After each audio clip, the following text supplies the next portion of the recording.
It has long been a tradition here at St. John's to have a service on Thanksgiving Day.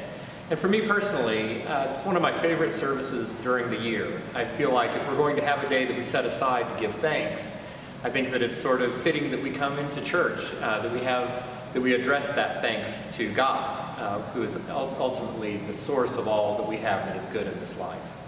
Because of the pandemic and because of trying to limit how much we're getting together, we've decided that we don't want to lose that service, but we're transferring that to the Sunday before. So we're all going to have an opportunity to share in our Thanksgiving celebration and to give thanks to God for all the riches that we have.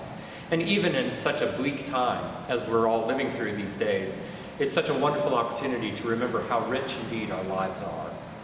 And of course, we'll be expressing this through some very beautiful prayers and some readings that talk about that presence that we have, that we can be thankful for, and we'll also be expressing that with our music. So at the sequence hymn, the hymn that comes between the reading and the gospel, we'll be singing one of the most beloved St. John's hymns, a hymn that we sing fairly frequently, "For the Fruit of All Creation, Thanks Be to God."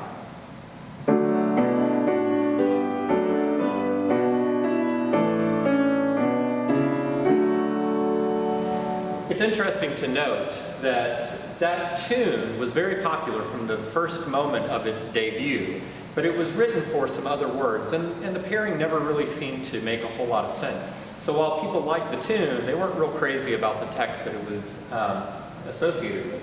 Fred Pratt Green, who is a Reformed Church clergyman in England and also a very prolific hymn writer, wrote these words specifically for that tune. And you can feel how much the expression of the poetics really are in sympathy with what the melodic line, the melodic shape has. It makes it a very tight and a very thrilling hymn composition. At the offertory, the choir will be singing another real joyful tune, "Sing to the Lord of Harvest" by Healy Willen. And it uses this hymn tune.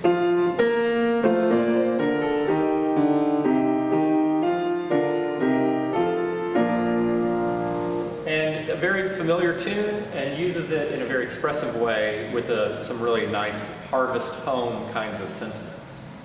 Healy Willen was born in England, but spent most of his life and his career indeed in Montreal, and so is really sort of Canadian. In fact, he used to joke that he was Irish by extraction, English by birth, Canadian by adoption, and Scotch by absorption. You can figure that one out on your own.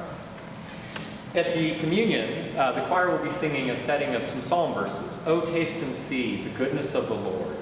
And this is a musical setting by the Dallas-based composer Richard DeLong. Richard DeLong was a very active choral conductor, wrote some very beautiful music. Unfortunately, his life was tragically short. He lived just past his 45th birthday. But Richard DeLong had this beautiful way, like we think of Mozart creating these beautiful melodies. Richard DeLong wrote melodies for all four voices, so that the entire texture together seems like a melody when it's all combined. And you can hear that in this very haunting melody for all four voices. "Oh, taste and see the goodness of the Lord."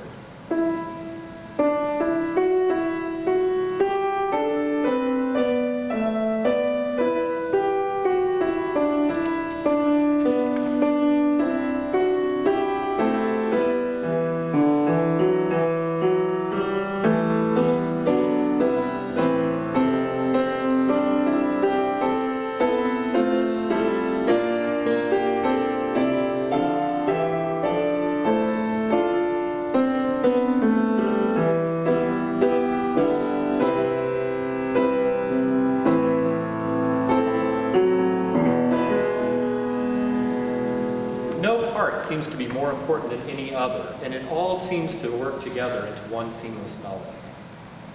And then at the end, our closing hymn will of course end with "Now Thank We All Our God."